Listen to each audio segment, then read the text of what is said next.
Mr. Speaker, I therefore beg to move. On the same point? On a different issue? Yes. Just for good order. Yes, Honorable Yes. Wandayi. Yes, I think maybe this is the best time to raise this issue with you so that we move on the same wavelength. Honorable Speaker, if you look at the bill that is currently before us, you will notice clearly at page 2133 that the bill has been characterized as a bill not concerning counties. Okay? And I want you to allow me, just to indulge me for 1 second, to read that particular paragraph.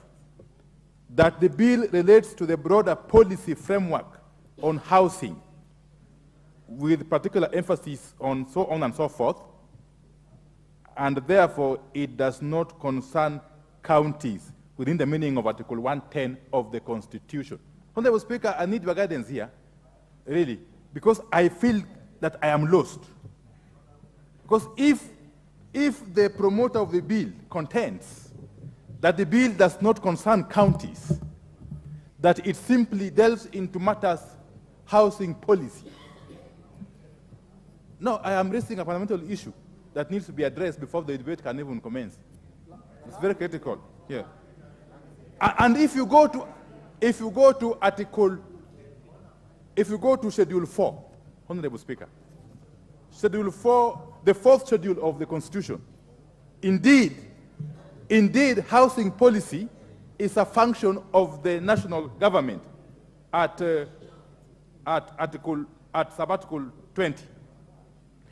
But again, if you go there then to the functions of the county governments, you will find at paragraph 8, one of the functions of the county governments is county planning and development, including, among many other things, at Part D, housing. Mr. Speaker, this is a matter that requires your guidance, because if you say, therefore, that this bill is only dealing with housing policy, and you go to the memorandum of objects and reasons, Mr. Speaker, a casual glance at the memorandum and objects of this bill clearly tells you, even if you are a layman, that this bill goes beyond policy. It goes beyond policy. It delves into serious matters of housing that affects the counties directly. In fact, it even has consequential amendments to the Employment Act. It has got serious issues. It even establishes a board that will manage the fund. It goes on and on to determine how these funds will be raised, and even the eligibility criteria for these houses. So in a nutshell, Honorable Speaker, I want to really take more time than this. If you go to the Article 110 of the Constitution, very finally, Article 110 of the Constitution,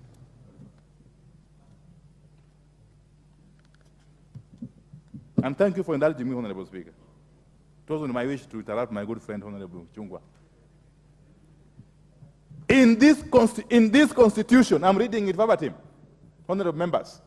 In this Constitution, a bill concerning a county government means, among other things, a bill containing provisions affecting the functions and powers of the county governments set out in the 4th schedule, and so on and so forth.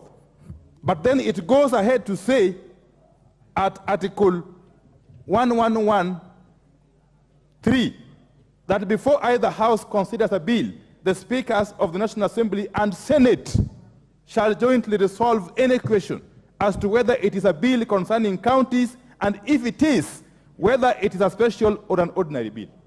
What am I saying?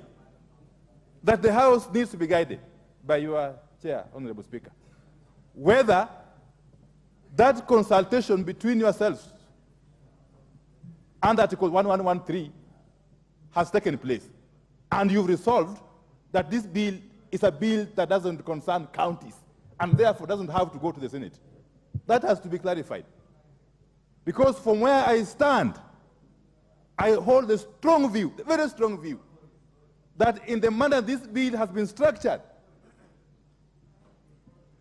this bill clearly affects counties, and therefore it is improperly characterized. That is my point. It is improperly characterized, and that improper characterization must be corrected before we can proceed to the stage of moving it. Thank you. I submit. Majority, you have some.